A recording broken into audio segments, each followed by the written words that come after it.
I want to share with you guys something.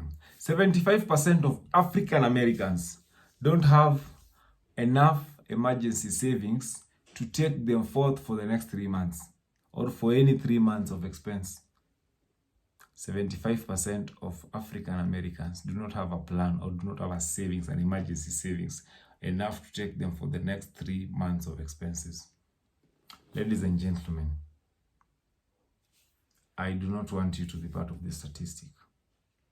Stick with me as I share with you the strategies to build an emergency fund.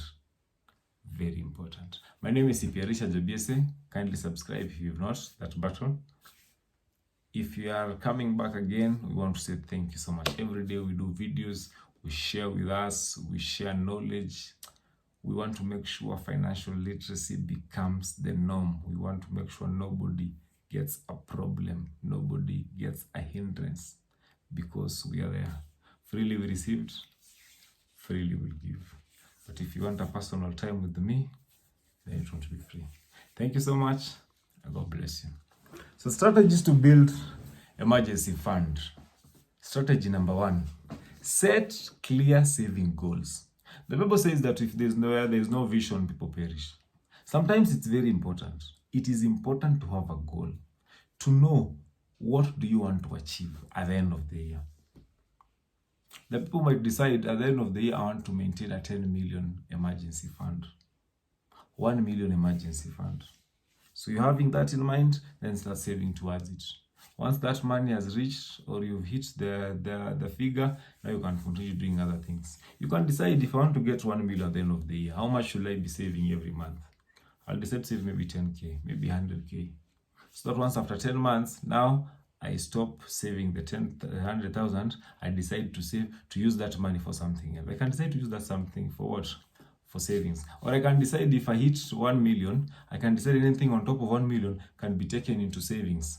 So it's not into, it can be taken into investment, such that whatever it gives me forth, I'll now use that to put a percentage into my emergency fund, and then the others I can decide to reinvest, or I can decide to do other things or to sort other obligations that come forth. Number 1, set clear saving goals. Number 2, use windfalls wisely. So windfalls, and I actually use windfalls a lot. Windfalls mostly is the money that you did not budget for. There can be tax returns, there can be bonuses, there's gifts. So just you wake up in the morning and somebody tells you, oh coach, niaje, sukuleta ombili. Take that money, put it in the emergency fund. As simple as that. You got a bonus at work, take that money, put it in the emergency fund. Because you didn't expect that money. Why? You know that is not money to go and have some chop money. Put that money in the emergency fund. So that can really help you, help you sort or accumulate the emergency fund such that you hit your target of the 1 million of the 500,000. Very important. Let's go to number 3. Number 3 is what we call reduce unnecessary expenses. Expenses will always come forth. You're walking around, you're seeing pizza. You're walking around, you're seeing some hen doing like this. It's like they're calling you, they're telling you, baby, come. So it is very important to avoid such. And I always say, if it is not a must, then you can always avoid it. So make sure this number 3, you reduce and you just do away with them if it's possible. Do away with them. You can decide, save some small money, go add another course. Now we are actually living in the times of AI. You can decide to go do a course in AI. Or you can decide to do a course just to make sure that you're becoming more marketable than to waste your time going to eat around in town or just buying clothes or buying shoes. One thing with shoes or clothes, these things the fashion will keep on changing and the market trends will be crazy. So if you're running towards that, then it becomes very hard. So make sure you avoid unnecessary. So what is unnecessary? Something you can live. Unnecessary wants, something you can live without. If you feel shoes are enough, there are guys who keep on buying cars after every 2 years. You're buying car. Why do you need 10 cars? What are they for? Just have 2 cars or 3 cars. That's important. But if you're feeling their needs, then that's fine. But if you're feeling that they are unnecessary, then just avoid them. If you can do without them, then it means they're necessary. But if you cannot do without them, then it means that they're very important. Those are needs. So cut down on what? Or reduce unnecessary expenses. Then we go to number 4. Choose accessible and safe saving mechanism. In other words, we are saying you choose savings mechanisms where, like, now you've built an emergency fund. So get a savings fund or get an emergency fund where you can easily access your money at low risk. Don't put your money into some bank account where you've said that you can only be withdrawing your money after 6 months. No, you can't do that. What if an emergency strikes? What if you've seen a very good investment where you feel you can take your money and then it can do what it can compound, or it can give, or it can add on top of its interest. So it is very important you choose accessible and safe saving mechanism where you can easily access, and then there's low risk. So do not forget that bit. That's very important. And then you go to the last bit. The last bit is review and adjust your savings plan. You need to look at it. How is the fund? How is the fund operating? Are you able to hit your target? And are you hitting your target? Are you saving towards it?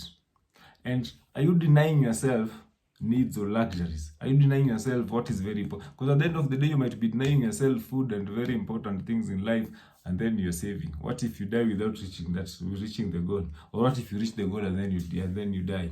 So it is very important to review and adjust the savings plan. So you look at it every now and then. You can decide, if I said I'll be doing 50,000 per month and I've realized I'm really straining and maybe my level of income has gone down, so I can decide to reduce the 50,000 even to 30,000, 20,000, or even 10,000. So that is very important. You do all that such that you don't kill one thing to help the other. You don't dig another hole to fill a hole.